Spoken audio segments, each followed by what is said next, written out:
holding costs for your property refurbs, please don't underestimate them.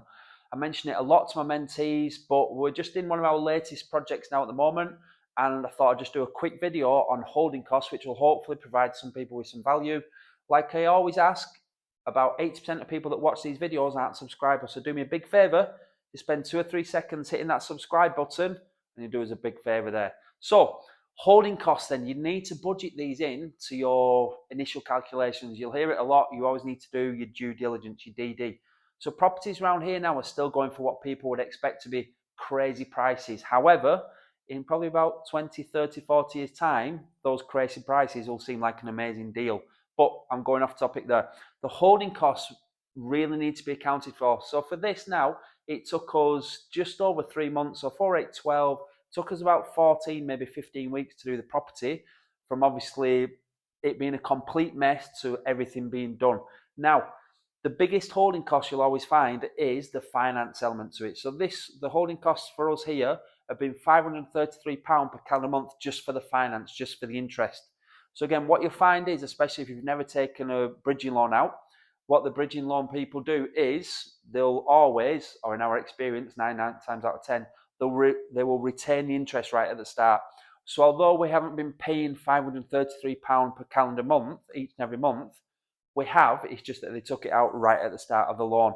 So that's always a big thing you need to factor into when you're doing your calculations. So you've got, like I said, the £533 each and every month gone. So we're into month 4 now, slowly creeping into month 5. Hopefully tenants will be moving into this property within 10 days. So there's 5 months there times £533. So you've got like £2,500 there already gone. That isn't including obviously any work. We're not getting anything from that. However, I suppose we're getting access to that money to allow us to grow our portfolio. Another thing as well, this property is empty, and it has been empty since the day we took ownership. So council tax needs to be paid immediately in our borough.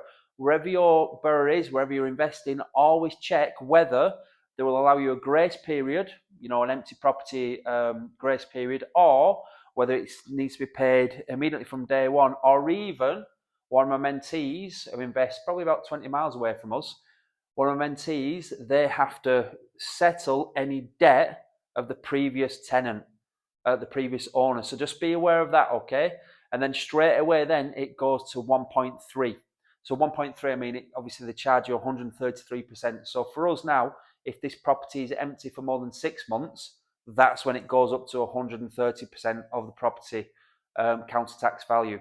So we've got holding costs or the finance of £533 per month. The council tax on here is £141 a month. So what's that? 533 plus 160, so we're up to £700 a month there. Again, just to make sure the job keeps moving. We've also got standing charges for the utility. So you've got to be aware and have this mindset that when you're going looking at properties, you might be looking for really run-down ones that need a good refurb, which is fantastic, because often, especially if you're buying at the right price, because that's when you really make the money, when you lock in profit from day one, when you've bought equity really, when you're doing your initial calcs, don't just be looking at, right, so we need a new rewire, it needs to be plastered throughout, we need a new door, we need a new kitchen, we need, what else do we need? We need to have a new bathroom, we need to have a new boiler. All of that is essential stuff, but never underestimate the holding costs needed. So again, one thing that I tell my mentees on the Black Belt Property Academy is if you believe that you can do the refurb in 3 months, allow 4 or 5 months. If you believe it's this is only a 2-bed terrace, but if it's like a 3-bed end semi, a 4-bed end semi, something like that, be aware that the bigger the project, the more chances are that certain things might get carried away, okay? Jobs that you didn't foresee, jobs that you haven't budgeted for. So generally speaking, the bigger projects that we do, you're always going to find that they go on a little bit longer than some of the smaller ones as well. So just a little tip there, but I just wanted to put out this quick video. Like I said, hopefully you've subscribed.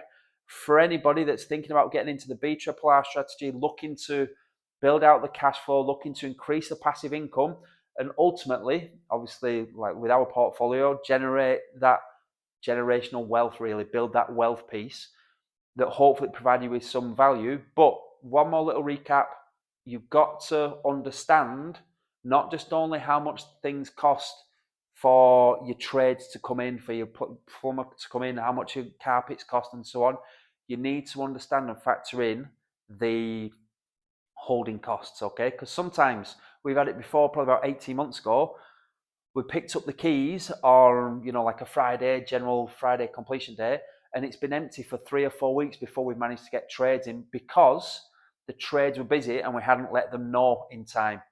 So again, it's always going to be knowledge. And I mention this a lot on my videos to my mentees. Knowledge is power, of course it is, but it's that applied knowledge. That's where the power comes in. We all know lots of stuff up here. It's about applying it. And again, what I want to help all my mentees is with not only just provide them with knowledge, but make sure they're implementing that knowledge. Make sure that they're continually improving all the time.